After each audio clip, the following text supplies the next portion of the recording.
You're listening to Puma Podcast. Hi, I'm Marco Azurin, Puma Podcast for Teka Teka News. Last September, the Philippine Statistics Authority released its latest results for the highest paying occupations in the country. Most of these no longer come as a surprise. Medicine, accountancy, software engineering, society has put these fields at a high value, and for a good reason. But it only brings harder questions for humanities-related jobs, which are often overlooked and undervalued. What can you do with the humanities degree, like creative writing or literature? Should a humanities degree mean having to settle for less? Or are you just given a unique opportunity to think of fresher ways to capture a market? In the podcast A Better Normal, Puma Podcast CEO Carl Javier interviews Linya Linya co-founder Ali Sanggalang, both of whom share one thing in common. They both run a business backed by their creative writing background. Let's listen to a snippet of their conversation to see what it means to run a business fueled by poetry and how training in the humanities can help businesses resonate with the feelings of everyday Filipinos.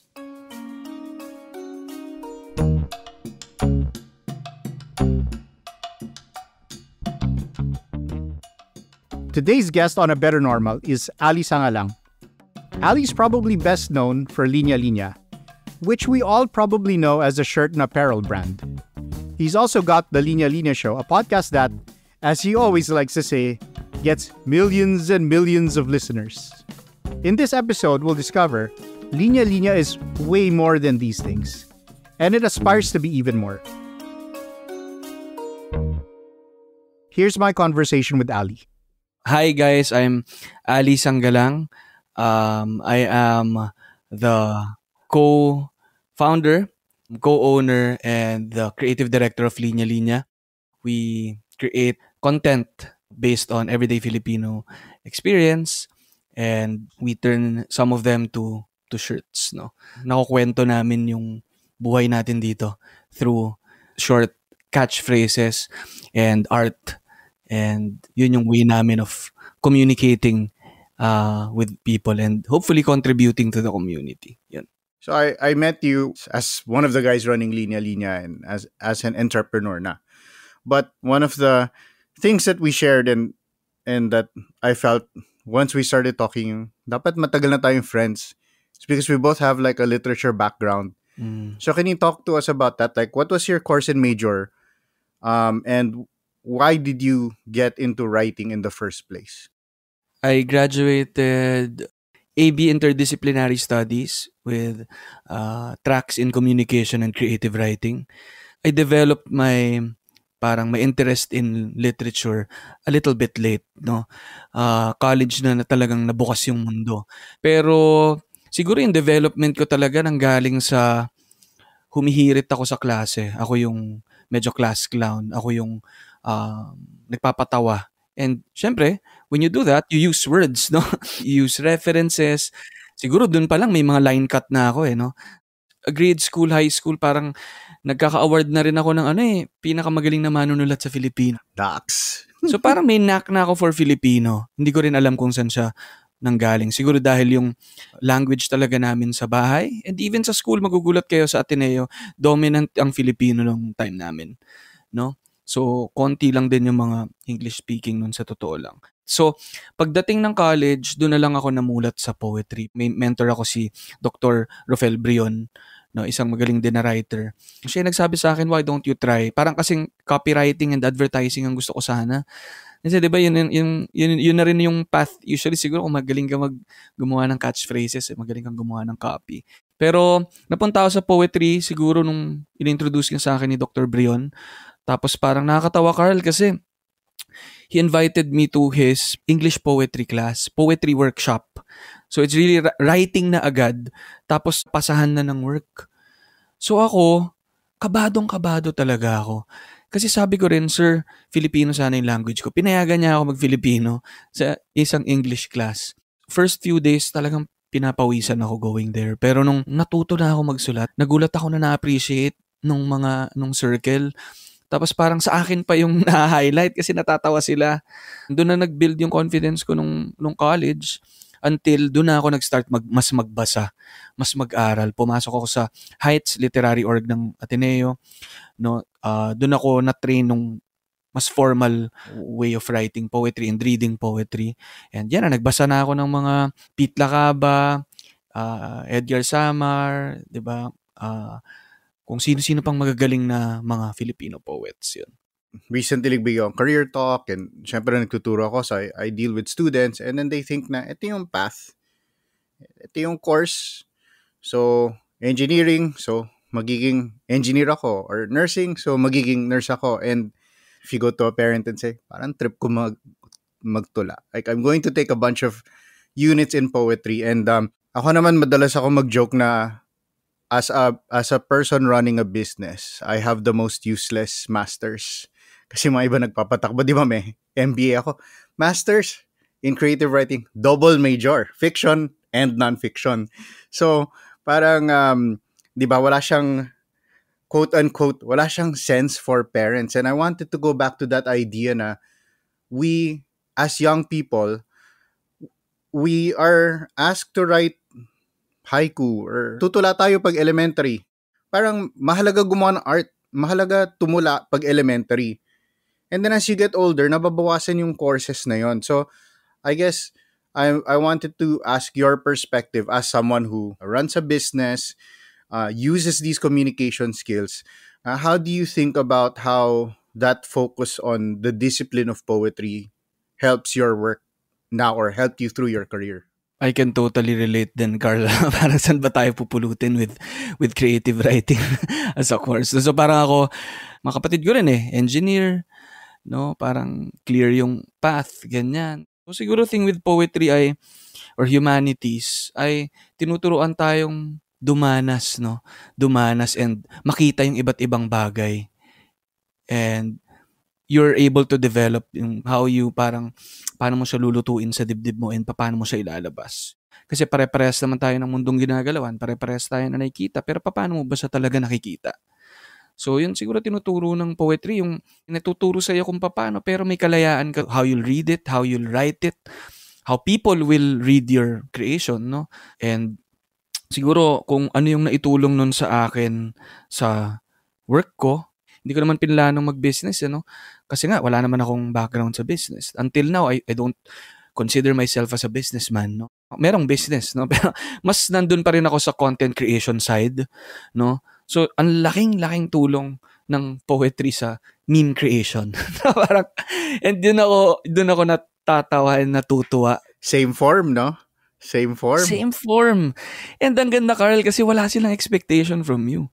Expectation lang nila ay maging nakakatawa ka, pero hindi nila alam na yung way namin of writing it and forming our art batay sa mga natutuhan ko rin sa poetry. No? So, kaya siguro na-capture ko rin even yung market na hindi naman talaga meme crazy, pero parang may appreciation with words and art in general. Parang economy of words Limitado lang yung bibigay sa yung oras na sa pag-swipe ng phone Ano yung gagawin mo sa split second na yun? Paano mo ma-catch yung attention nila? And paano ka tatatak sa kanila? I think yung mga elements na yun nakukuha ng poetry yun And siguro sa business, no? Problem solving talaga ang business. Hindi yan madadaan sa case studies ng iba lagi. You have to be creative sa pag-solve ng problems. Binanggit mo na yung humanities. And feeling ko right now na parang yung mundo ay sobrang naging systematized. Parang we are quote-unquote ruled by algorithms and stuff. People are freaking out about mawalan ba sila ng trabaho dahil sa AI. And I'm wondering how do you reflect about the role of a humanities background in everyone, like when you deal with people you interact with, ganong kahalaga pag nakikita mo may humanities focus sila? Una, siguro nandun sa word na humanities yung difference, human. No? At yun ang never ma-replicate nitong technology na to, ng mga AI na to. And ano ba yung nasa sentro ng human? No? May puso tayo. Walang puso yung mga yun. So, siguro, sa tingin ko, i-role natin as people na may background in humanities ay patuloy na magpakatao, no? Patuloy na ipakita sa mga tao yung epekto ng pagpapakatao na hindi makukuha ng teknolohiya, ng robots, no? Ng AI.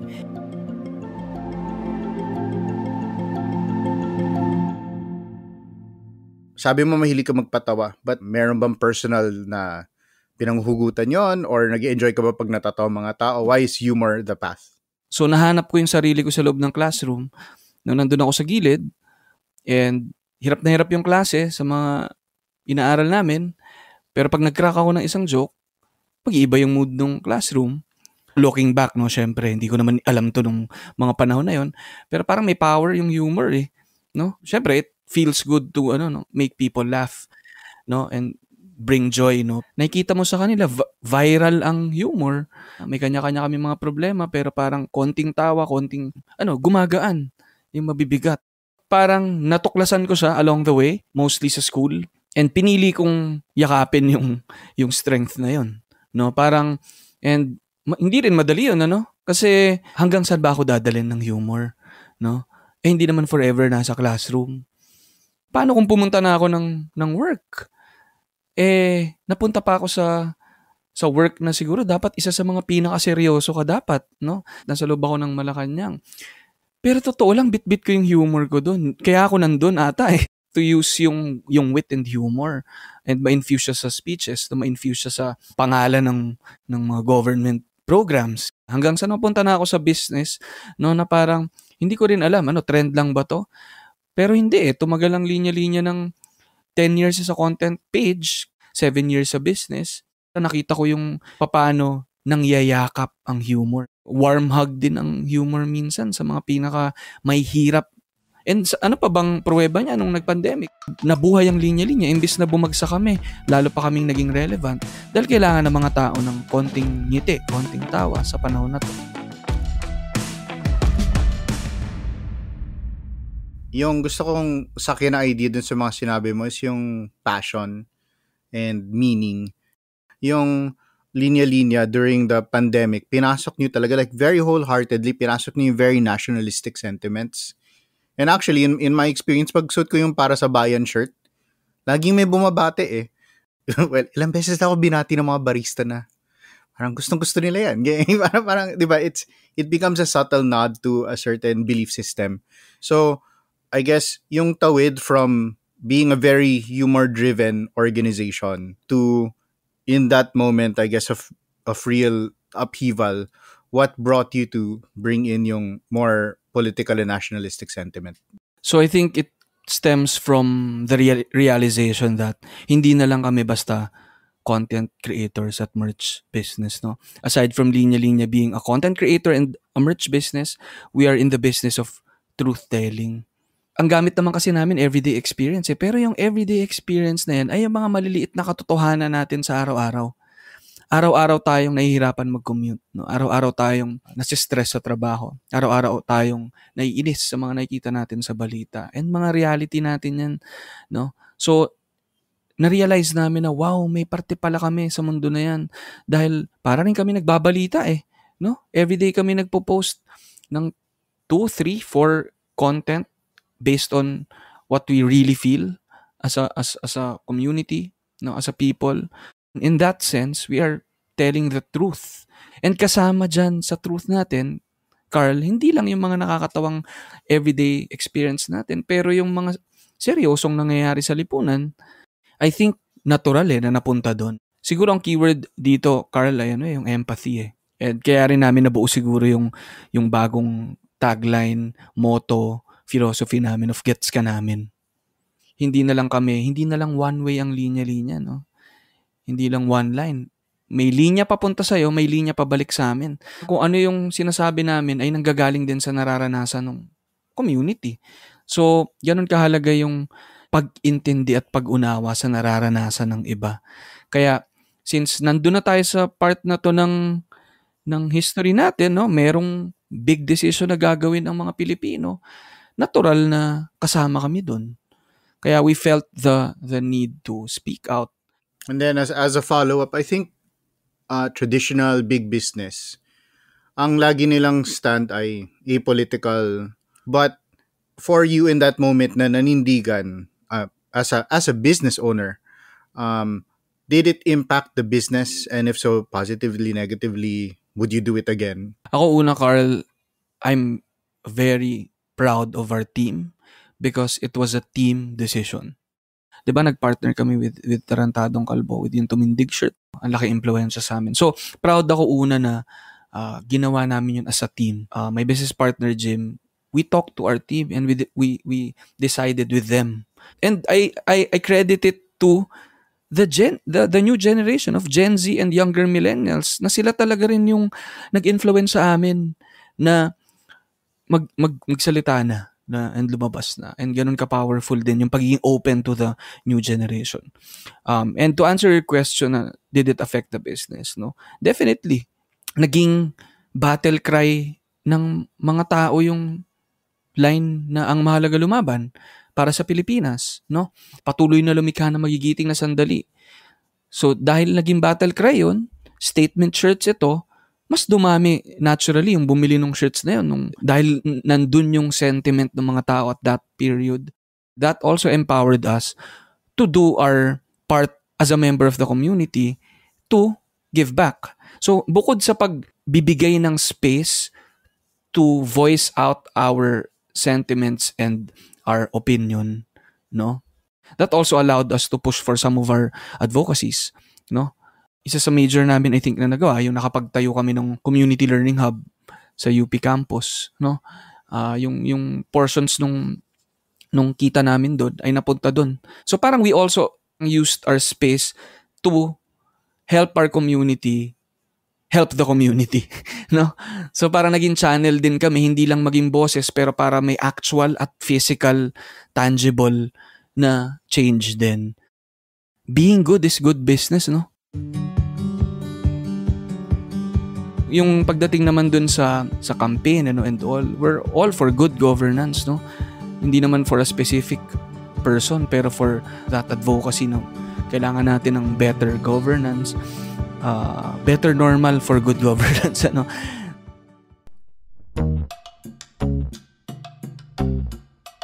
Be sure to catch the full conversation by searching A Better Normal on your favorite podcast app. Thanks for listening to Teka Teka. Again, I'm Marco Azurin, Puma Podcast. Today's episode was produced by myself and put together by Freddy Blanco. The episode where we got this snippet was produced by Geraldine Pascual and edited by Carl Sayan. Maraming salamat po.